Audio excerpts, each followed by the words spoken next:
As Washington departed his office, he warned his nation against the perils of party factionalism and foreign entanglements. It was these two exact problems that would plague the next few years of American history. In this video, we will see how the divide between the Federalists like John Adams and the Democratic Republicans like Thomas Jefferson dominated events in the late 1790s and turned every policy decision into a bitter, mud-slinging brawl. Factional strife. The 1796 election was a testament to the severe political divisions which had already settled into the country. John Adams, running as a Federalist, went head-to-head with Thomas Jefferson as the Democratic-Republican candidate. Once colleagues under Washington, Adams and Jefferson now stood as rivals, symbolizing the growing political divide.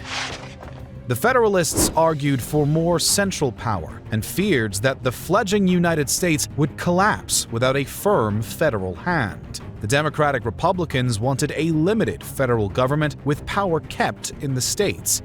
The Federalists saw the Democratic Republicans as misguided, destructive fools who would replicate the bloody chaos of the French Revolution, while the latter saw the former as would-be tyrants, crafting a tyranny no better than the one the Revolution replaced. Each saw the other as a deadly threat to democracy. In this way, the 1796 election would set the tone for every U.S. election held ever since.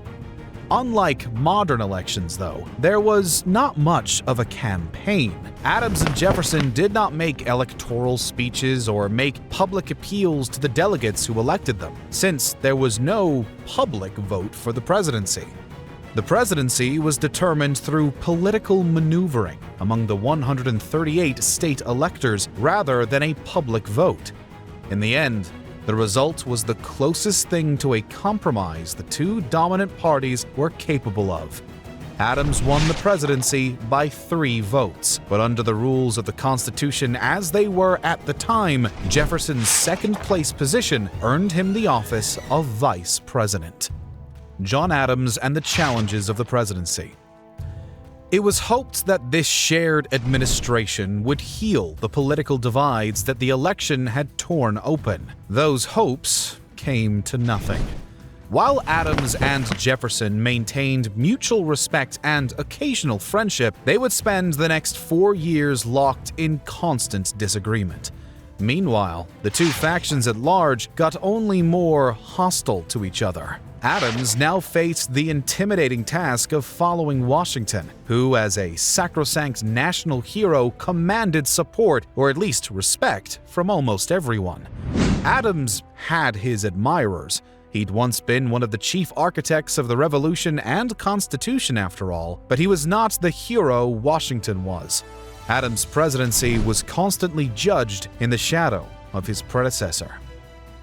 Adams's reserved personality and lack of political charisma, combined with Washington's towering legacy, made his presidency feel like a step down to many. Another challenge came from the lack of worthy public servants. The ruling elite was made up of wealthy people, but their wealth was not as stable as many of them liked, and their roles in government or Congress were not particularly well paid. As a result, fewer men were willing to set aside their private affairs to serve in government.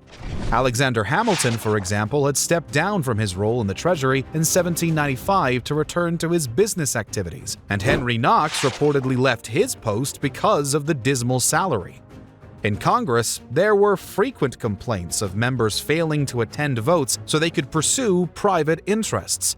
As one congressman complained about his colleague, he has thought it more for his interests to speculate than to attend his duty in Congress and is gone home.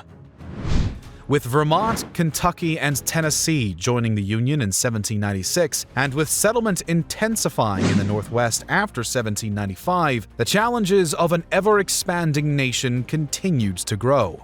For example, the factional split was already taking on a regional element, with Federalists predominating in the North and Democratic Republicans gaining a stronghold in the South. Slavery was part of the explanation for the latter. The Republicans favored states' rights, and Southern states were eager to protect slavery from any abolitionist turn in the federal government. The success of the slave revolution in Haiti, launched in 1791, and by 1797 having seized control of the country and wiped out most of its white population, was a source of great anxiety for the slaving states. Abolition proposals were defeated in Congress in 1797 and 1800, but that they even existed was a sign to the South that they'd be better off with reduced federal power.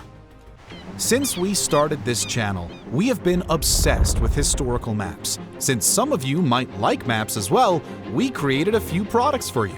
High-resolution downloads and museum-quality prints. Go to knowledgeia.co and have a look. If you want to own one, use my code in the description below.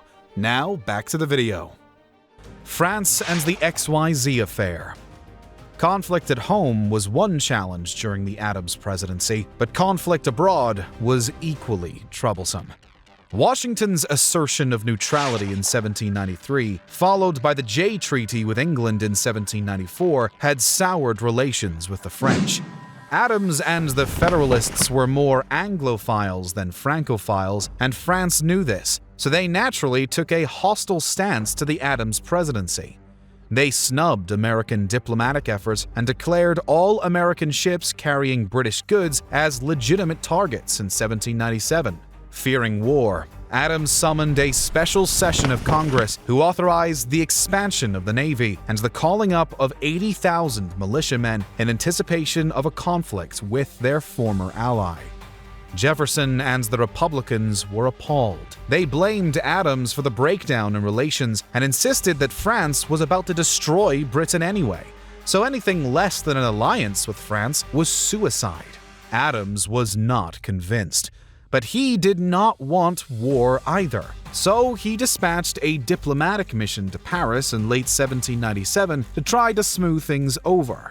These envoys received humiliating treatment. The French government demanded an apology for Adams's hostility, demanding that Congress covers any debts France owed to American citizens, end its neutrality, and join France's war, and to top it off with a considerable loan to the personal use of unnamed French officials only listed as X, Y, and Z. In other words, a bribe. Only then would France consider receiving the diplomatic mission.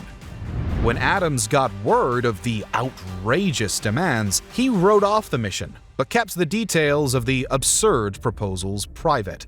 Jefferson, believing that Adams was concealing information for the purpose of provoking France and undermining pro-French Republicans, made it a scandal and forced Adams to disclose the information. To Jefferson's dismay, the publication of France's demands in the XYZ affair had a totally opposite effect. The American people were outraged, and pro-French feeling in the US practically collapsed overnight. It was so intense that Jefferson's Republicans had to publicly disavow France or risk being treated as traitors. Escalation, sedition, and aliens. The XYZ affair catapulted America and France towards conflict. In July 1798, Congress even authorized the U.S. Navy to engage French vessels who attempted to seize American ships. There was no official declaration of war, but the two nations were now in a state of quasi-war at sea. With this development, Adams and the Federalists had a genuine fear that pro-French elements in America might trigger a revolt or civil war. To avoid this, they passed a series of controversial laws targeted against dissidents and immigrants who Adams believed might be loyal to France.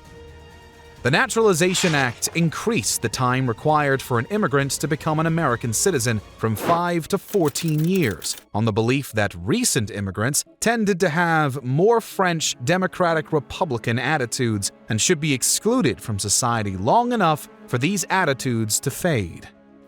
The Alien Friends Act allowed for the deportation of foreigners without trial, and the Alien Enemies Act allowed for the arrest and deportation of the citizens of any country the US was at war with.